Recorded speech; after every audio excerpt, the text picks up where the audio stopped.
We're going to just, let's see, begin with the agenda. So we're going to first start with just talking about like a short background of our relationship story, like how we met. And then we're going to do an overview of the 4 types of different investments that you need to incorporate in a relationship. And I kind of coined that like the cash method. I'll explain that later in a moment. And then share how each of those 4 investments are relevant and provide real life examples of how each investment is applied. And we'll go into like the cash acquisition. So the benefits of teamwork as we're incorporating these 4 types of investments into relationships. And then we're going to conclude with final thoughts.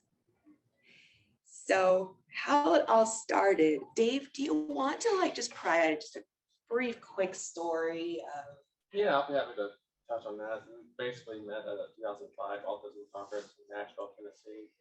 She was working as a volunteer, and I was a speaker, and I was trying to gather more chairs for the room I was in, and I went next door to gather some additional chairs. And in that room next to where I was supposed to present, I saw Lindsey talking to a friend of mine, and I didn't know at the time that he was showing any kind of romantic interest, but I was interested in chatting with her and learning more about her because she was there with somebody I happen to know.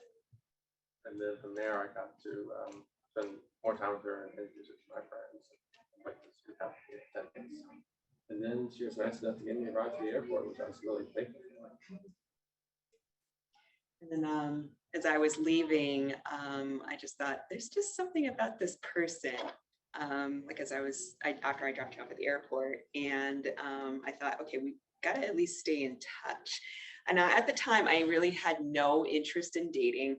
I had some like pretty not so good relationship dating experiences beforehand. And so at that point in my life, and I just graduated from college, so I was really just focusing a lot more on my career and my friends and family. And I really did not have any interest at all in a long-term relationship or even getting married at all. So, but we stayed in touch for a few months afterward. We both lived in different states. And then later that year in 2005, we were invited to present at a different conference in Roanoke, Virginia. And it was during that trip that we were sitting at a table in a bookstore, and he put his hands on top of mine, and I decided I decided to just keep him there and not let go. So from there, I guess that's when we officially started dating. And we've been together for, 16 and a half years. 16 and a half years. Yes, we've been together for 16 and a half years, which seems, we were so young during that time. I wanted to share this. 20s. I know, right? Don't remind me of how old we are now. Goodness. So I want to share this. This is my favorite photo of us. I actually took that self-time shot, but this was taken like a couple months after we started dating. I think I was visiting you in your hometown of Williamsburg, Virginia for the first time. Yeah. But for some reason, I don't know. I just reflect back and I think, I think sometimes when you've been together for a very long time in a relationship, it's good to kind of think back to the origins. And that serves as a reminder of how you have developed that love and that bond in the first place. So over the years, Dave and I have come up with like several formulas and methods that have in an effort to analyze and to forecast and to predict the outcome of relationships and friendships. So one of the formulas that we're going to share with you today is investing in cash, CASH. And so why invest in a relationship with cash? And I'm going to go over the acronyms in a moment here. But the cash method is inclusive, it's accessible, it's more reliable, predictable, and secure. The cash method helps you be more accountable. The cash is resilient and cash is timeless. It's just like real cash, explains just like that. So the first letter is C for communication.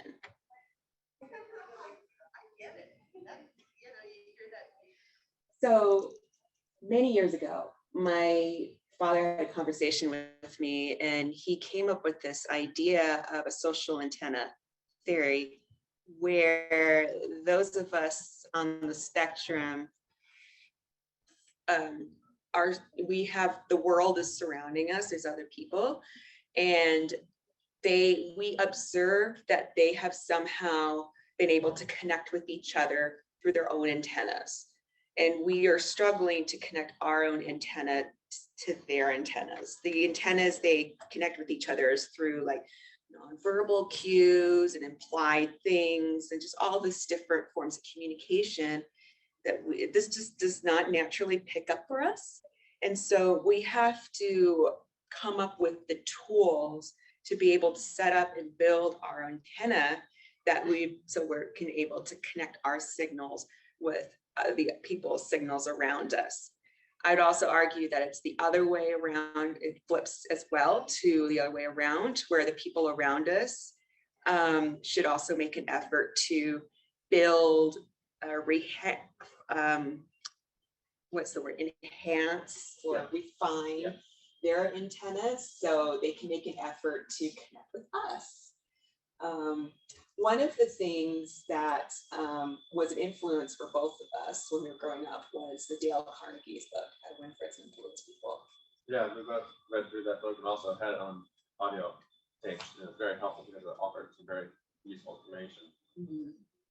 So that kind of, at least that helped me with building my own antenna. So when it comes to communication, our goal is not to win. Our goal is to simply seek a better understanding of each other's perspective. And quickly here, we don't have to necessarily go all of the things here, but Dave, if you want to share like some of the indications that you want to look for. Basically, this information came from a book written by Tracy Cox. It's called Super Date, and she goes over a list of signals to look for that are nonverbal, that kind of gives hints of romantic interest. And these are some of the more important ones, like feet pointed toward you, direct eye contact, smiling, tilted head, relaxed arms, large pupils, people playing with their hair, playing with their wine glass, eating or drinking faster, no hurry to end the day, left-hearted, frequently touching your hand or arm while talking together, and willing to make plenty of time. And if you see 4 or more of these, that's usually a good sign you're okay to make some kind of a move, like placing your hand on theirs or giving them a hug or even a kiss. And then on the other side of things, we also have indications that we need to try to find, it might be time to find someone else. Like having your arms crossed or legs crossed, hand propping up their head, especially little eye contact with you, placing hands on hips, slouching back in your chair. Next two are pretty important. They say they're very busy, or the person you like is someone else. That's an ominous sign. Placing a chair or table between you and talking. Hands in pockets from your handshakes. And another big one is plenty of distance between you and the other person. So these are indications where it's not safe to make any kind of move. You just want to think about moving on to someone else. So a few other things to keep in mind when it comes to communication. We want to make the other person feel important. And one of the things which I will often try to do is when talking to a person, including if it's in a crowd, I'll try to speak to them and be attentive to them like as if they're the only person in the room. And that in a way makes them feel like that they're being heard. I'll try to refer to them by their name if I can remember their names. Our short-term memory is not great, but making the other person feel important. And related to that would be to acknowledge the other person's feelings. both the positive and the negative feelings, even if it's feelings that might not agree with you. And then you want to listen actively. So we're not just listening for the words, we're listening to the tone. We're talking, we're not just like being sort of the soundboard, we're also being very proactive and engaging in actually listening to what they're trying to say. And when we're communicating, we want to explain the what and the why. So Dave, do you want to provide just a quick example about the chewing sounds with communicating the what and the why? Oh, it's about my chewing sound? Yeah, so when we are sitting and eating and when you have to excuse yourself. Well, I have something called misophonia, which is basically a strong aversion to certain kinds of sounds, especially crunching and chewing sounds and related things. And one thing I have to do is I have to wear earbuds or headphones when I'm around people who are chewing loudly. And that's one way I have adapted to it. Otherwise, I have to leave the room. So, in other words, what is helpful is, say, if we're sitting at a table and maybe we have some friends over, some family members over or something, and then there's like the crunching sounds, and Dave will sometimes, though, he needs to get up and leave, but it helps kind of explain things a little bit more for everyone else if he's communicating, okay, I'm going to get up and this is why I need to leave the room. Same here with trying to communicate any kind of issues. Like if I'm asking him for a favor, I will try to include the why. So if I'm like, Dave, I need you to help me with this, and this is why it's important to me. And typically when we know the what and the why, it's easier for us to kind of be able to, you know, actively listen to each other and understand each other better. I can advance the slide. There we go. So we explained that that part of the what and the why. And also wanting to be open to different communication modes. So we may not necessarily may not want to talk through things sometimes. Sometimes if there's things that are more difficult, it's easier to do it in writing, or like, you know, like through text messages or emails, and all these different ways of communication and being accommodating to that. One of the things, actually, what I do, and I actually do this when we have like a trip that's coming up or like a big thing where there's a lot of different things going on at once, is that I'll actually draft up like a proposal or a manual, like a Google Doc of, okay, these are the steps we're going to take, and here are some choices that you can pick from. And I share that with Dave, and he takes a look and reviews the thing and gets his input on it. But it's easier to just kind of put it in a visual and lay it out rather than just kind of explaining it. Right. And then another thing that we do sometimes is we communicate through a little tiny whiteboard that's in our kitchen. We haven't used it as much lately as we have in the past. Not as much lately, but because, for example, you have rotating shifts with work, right? So sometimes you have overnight shifts, you sleep during the day. My days are a little bit more like predictable. So sometimes we may not actually see each other. And so we are having to try and communicate the, you know, things, and that we do it through the whiteboard in the refrigerator. These are examples of just a couple of examples.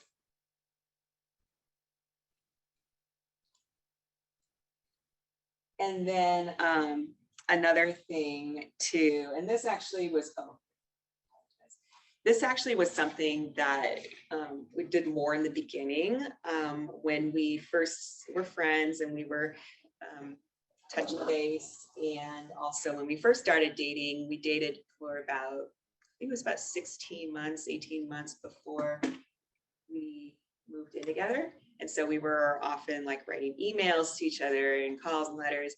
And what I did is I took all of the emails from our early on, and I noticed that each one had a really unique sign off that you would do. You were really creative. Yeah, so you more than welcome to use some of these examples for your own correspondence. I just thought it was so cool. So I was like, I'm gonna print all these and cut these out and like check that out. I'm so glad you did. Yeah. And then yeah, I put the little bits of lavender in it too, because Dave really loves lavender. Those are actually the, what's it called?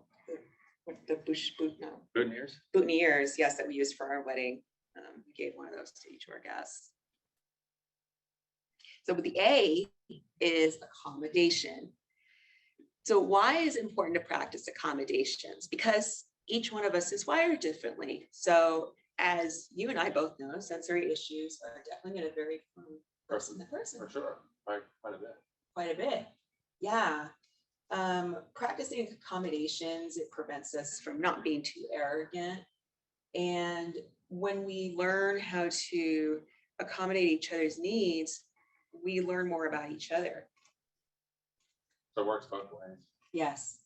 So a few examples. Dave, do you want to share a little bit about this? So some of the things that we have to work around is finding a temperature that best suits us. We're better now than we used to be. But for a while, Lindsay was very cold natured. She still is, but maybe not quite as much as she used to be. And I'm a little more heat tolerant, so I'm able to find a temperature that we both are comfortable with. Chewing sounds, as I said before, it's a huge aversion for me, so I have to either drown it out or leave the room. Lighting, talk about incandescent lights versus fluorescent and LED lights. Lindsay likes the old-fashioned incandescent lights, which are becoming harder and harder to find, by the way. I have to go to a secondhand store like a Restore or have it for Humanity just to find the bulbs because they don't sell them in regular stores anymore. And then another one is keeping the house in order, trying to keep down clutter and make sure everything's tidy. You know, I'm having actually a little bit of a tricky time right now with the lighting here. We're actually in a conference venue because we're actually presented another conference earlier today, and there's often fluorescent lights. You know what I'm talking about if you've been to conferences in the rooms. And so this is a bit of a challenge, but I know also how, you know, incandescent bulbs are kind of going out of style. But Yeah, they're becoming obsolete very fast. yeah, but what we've done is that there's certain lamp fixtures in our house where we have a certain lamp that might be dedicated to, ooh, close up. Yeah, I was just making sure the TV didn't go to sleep on us. Oh, no, it's fine. Yeah, it's still, we don't need to have that on, it still works. Technical I was able to figure out what was wrong with it. Yep, we're good. So we have figured, you know, it out, but it takes time. It takes time to figure that out for ourselves. And remembering also compromise. Compromise is not 50-50. So you don't need to get too attached to the idea that compromise is always going to be one person is going to be meeting the other exactly halfway. Oftentimes it will be one person having to step a little bit more out of the way to accommodate someone else. And as long as there is a healthy balance of going back and forth with that, there, you know, it's not an issue, just as long as you have awareness of the balance. So S The security. is security. And we're talking about safety and security when applies to both dating and also in long-term relationships. So we're creating a safe space.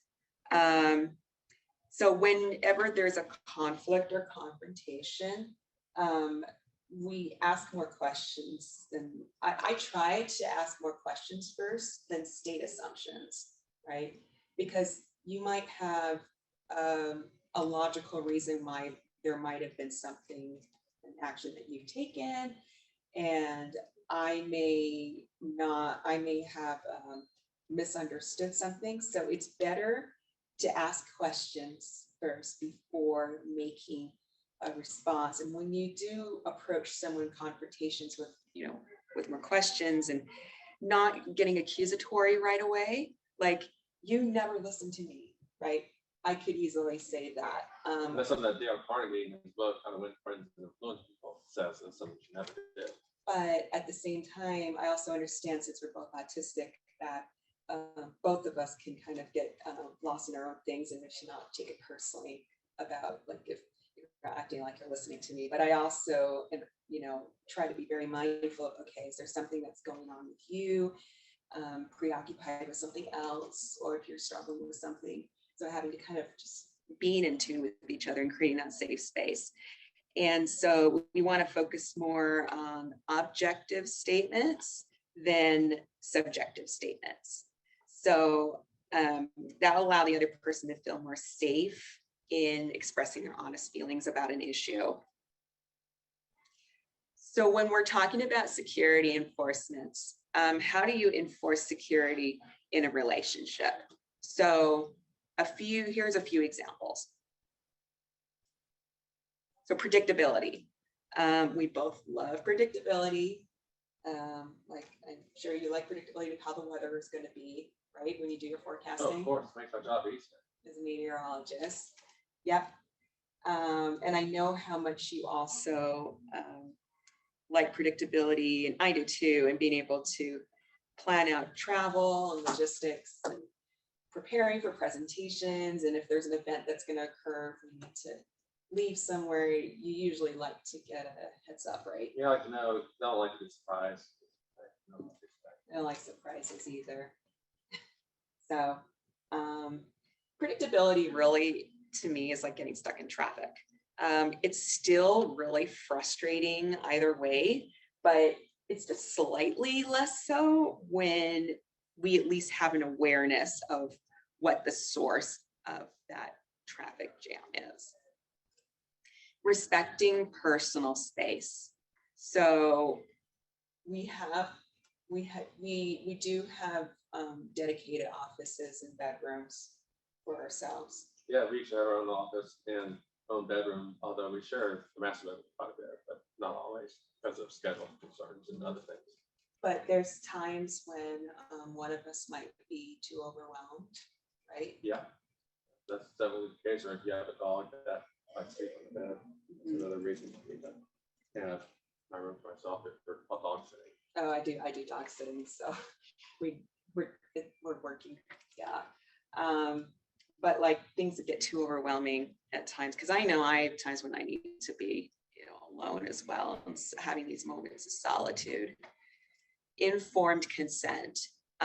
This does not just apply to dating. This also applies to long-term relationships and in marriage as well. The importance of practicing consent. Yeah, absolutely. Never hurts to ask if something is okay to do. Yeah. Yeah. And then also patience. So you mentioned you had some examples of dealing with flight and traffic delays. Yeah, I can't stand them. Sometimes it just makes me want to scream. Yeah. Yeah. So it's practicing that patience, because when more we practice that patience, that'll help enforce the security in that bond. And our final acronym is harmony. So what would make a compatible partner? And how do you know if the person's right for you? Chemistry. All about chemistry. Of course you'd say that, you're a scientist. I remember that bedroom pretty well too. That's when Yes. Your dad lived in the condo. Yes. So I do a lot of photography, and I love to photo document like life. And so I like to photograph things from different angles as well. So that's time when we were both I think we were both taking a nap, and I just like, okay, let's take a photo of our feet. So Dave, I want you to explain here this chart that you've created, this romantic feeling spectrum. So many of you might know there's something called the electromagnetic spectrum that categorizes energy from long wavelengths to short wavelengths. So short wavelengths would be gamma rays, X-rays, and then long wavelengths would be radio waves, microwaves, infrared, etc. And so the radio waves have less energy, and the gamma rays and X-rays have more energy. So I kind of made an analogy here to my romantic feeling spectrum, where the shallower wavelengths, like alpha waves, would be horniness or libido or sex drive. And then there's a hybrid category, which is the beta waves, which is basically a general interest in being with somebody. And then when you have a specific crush on a person, that would be like my version of a gamma wave, which is much stronger. And then delta waves, which is analogous to true love, would be you're not always thinking about it, but that love is deep and strong and always there subconsciously. So you go from left to right, you're increasing your emotional depth. But that emotional depth and those wavelengths, it can always go back and forth. Yeah, it can certainly change. Right. So it's not like you're just at beta, gamma, and delta, and you stay at delta. You can always kind of going back and forth. And a key when we're harmonizing is, well, just acknowledging the fact that oftentimes both partners in a relationship are not always going to be the same wavelength. And so recognizing when we're not in sync, and then figuring out where we are, and then, you know, trying our best to kind of at least know and have an awareness of our own wavelengths. So the cash acquisition that with the 4 acronyms here that we talked about, the 4 different investments. So we have the communication, accommodation, security, and harmony. Strong relationships involve teamwork. Weathering the relationships involve teamworks. And what we can do to bond, to create a stronger bond with teamwork, is creating and growing from shared experiences. And one example that I have of where we create a new experience was when we adopted Piper a few years ago. She was a rescue. She was a very old dog. She was a senior dog. But we never knew exactly how old she was. Never knew exactly how old she was, but she was probably in her teens. She was like a 15-pound little dog, cocker mix.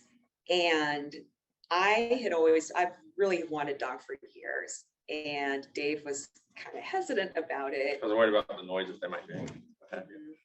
Yeah, so but it turned out that it felt like that in sharing that experience, I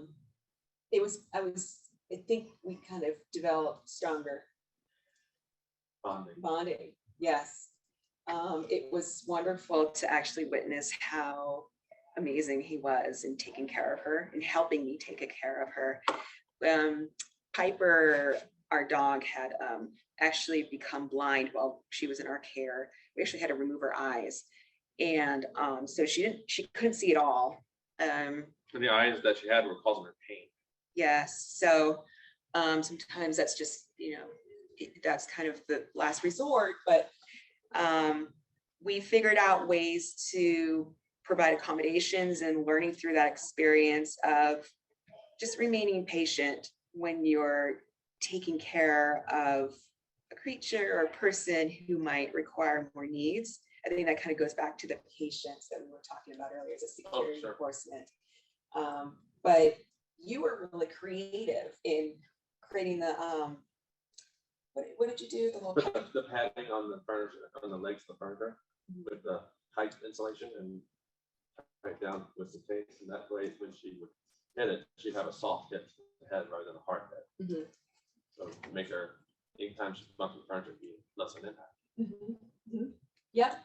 So I think through that, it's safe to say that we did navigate challenges as well, but I think in sharing an experience, really creates more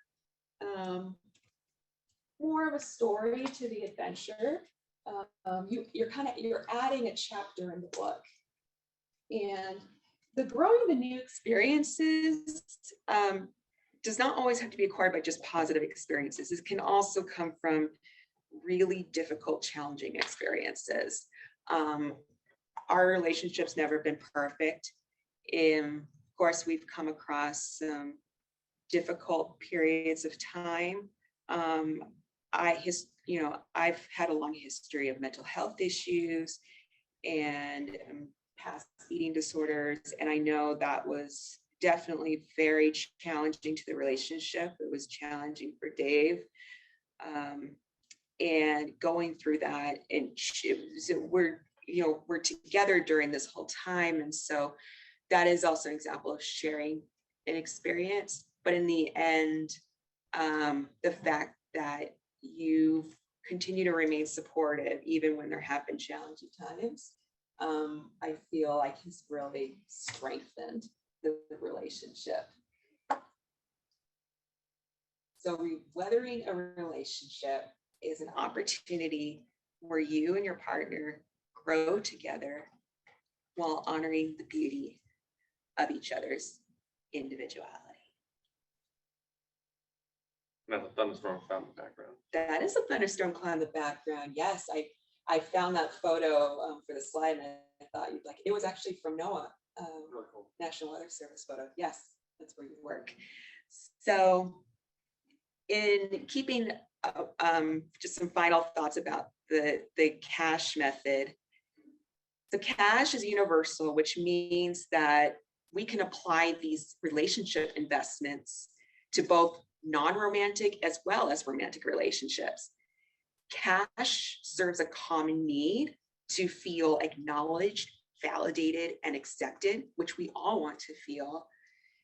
The cash method is not risk-free, meaning that it's not a guarantee. We're going to practice these theories. It's not a guarantee that a relationship is going to be fixed completely or be perfect or even survive, but it can at least mitigate the risk or minimize the risk of relationships ending on a bad note, in a destructive way, and ending things more respectfully.